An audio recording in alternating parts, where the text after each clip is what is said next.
রাজেশ্বরী চ্যানেলে আপনাদের সবাইকে স্বাগত জানিয়ে আজকের ভিডিওটি শুরু করলাম। আজকে আমি তোমাদেরকে এই থোড় রান্না করা দেখাবো। হ্যাঁ, এখন কেননা এই থোড় মানে থোড় চট করে লোকে এখন চট করে বড্ড খাটনি তো করতে চায় না। কেন খাটনি বলতে কি, রান্নার থেকে বড় কথা হচ্ছে থোড়টা কাটা, তাই কাটাটা একটু ঝামেলা আছে। তা আমি দেখলাম থোড়টা তোমাদেরকে একটু দেখাই, থোড়টা আমার ঘরে রয়েছে, তা আমি দেখি একটুখানি তোমাদেরকে দেখাই কাটাটা। দেখো কিভাবে কাটি। এই যে থোড়টা আমি প্রথমে এই ছাড়িয়ে নিয়েছি, দেখেছো, এইভাবে ছাড়িয়ে নিয়েছি, ফেলে দিয়েছি ওপরের এটা দিয়ে, এটাকে এইভাবে ছাড়িয়ে নিতে হবে।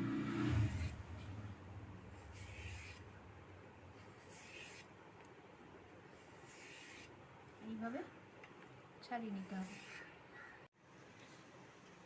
এই যে দেখেছো ছাড়িয়ে নিয়েছি। এবারে এটাকে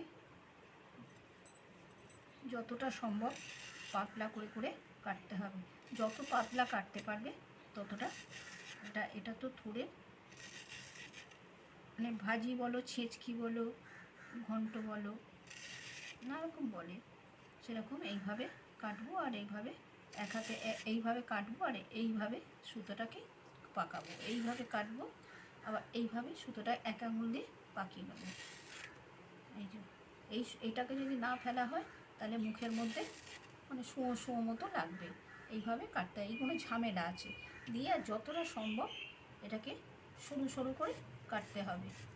কেটে আমি হলুদ জলে দিয়ে দেবো।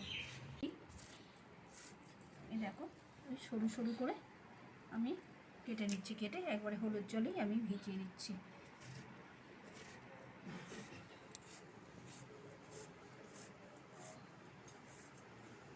এইভাবে আমি ভিজিয়ে দেবো।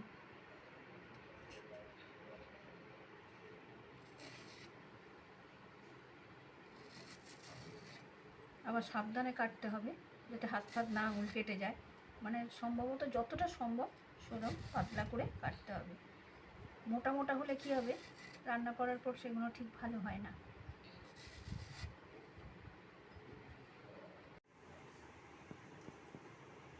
এইভাবে আমি সবগুলো কেটে নেবো। আর এইটা না, একটু শুঁয়ো শুঁয়ো যেটা থাকে সেটা যদি না ফেলা হয় তখন ওই মুখের মধ্যে লাগে, শুঁয়ো শুঁয়ো মতো লাগে। এগুলো ভালো করে করে আমি সব কটা এভাবে কেটে নেব। এই দেখো হলুদ জলে ভিজিয়ে রেখেছিলাম, তা এই দেখো সাদা সাদা রয়েছে। আর যদি এমনি হলুদ জলে না দিতাম এটা না একদম কালচে হয়ে যেত। দেখো এটাকে ভালো করে আমি তুলে নেবো, নিয়ে একটু ভালো করে ধুয়ে নেবো। এটাকে আমি ভালো করে ধুয়ে নিয়েছি, দুবার তিনবার ধুয়ে দিয়ে এই যে নুন দিয়ে না এটাকে ভালো করে আমি চটকাবো।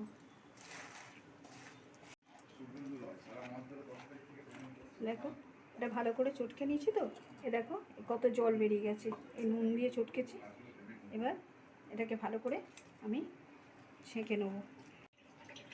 এই যে জলটা দেখো, জল যতটুকু জল ছিল নুন দিয়ে চটকানোর জন্য, এটাকে আমার জলটা ঝরে গেছে। এবার আমি চাপাবো। এই কড়াটা বসিয়ে নিয়েছি, নিয়ে অল্প একটু তেল দেবো, অল্প একটু এই তেল দিলাম, দিয়ে একটা শুকনো লঙ্কা দুটো টুকরো করে দিলাম, বেশি অল্প পরিমাণ, যেমন পরিমাণ হবে। আমার জিনিসটা তো কম, তার বেশি ঝালও এটা খায় না, ওই একটু শুকনো লঙ্কা দিলাম। আর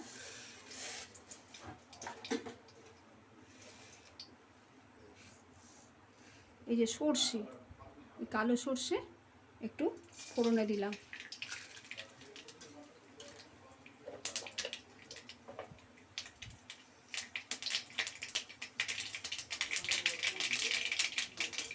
এবার সর্ষেটা হয়ে এসছে, লঙ্কাটা হয়েছে, এবার এটা দিয়ে দেবো ছোটটা।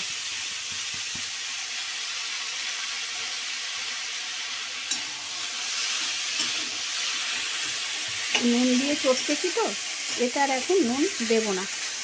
নুন দিয়ে চটকানোর পরে আমি কিন্তু আর ধুইনি, পুরো এর কষটাকে বার করে দিয়েছি। দিয়ে এটা একটু হলুদ দেবো,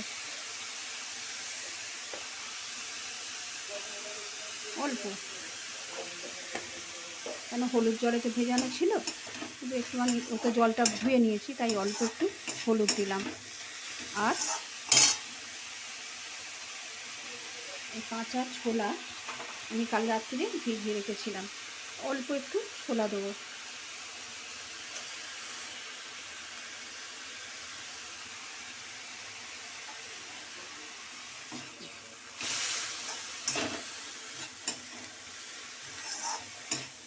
দিয়ে এটা আস্তে করে ভাজতে হবে, এটা চাপা দেবো না, এই কম আঁচ করে ভাজবো। এই শুকনো ভাতে খেতে খুব ভালো লাগে।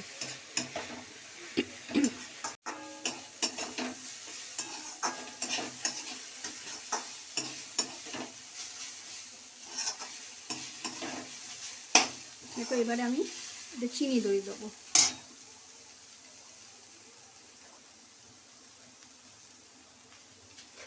এটা একটু মিষ্টি মিষ্টি হয়, ওই জন্য একটু চিনিটা একটু বেশি দেবো।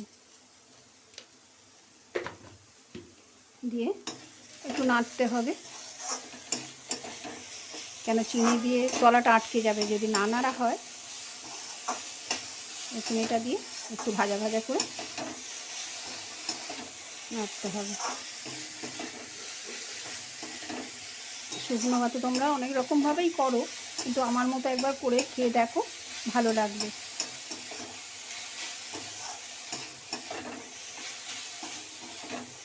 এটা থোড়ের ছেঁচকি।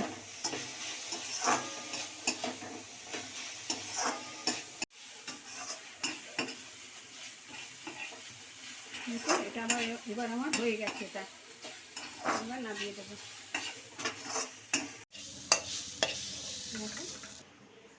আমার থোড়ের ছেঁচকি তৈরি হয়ে গেছে।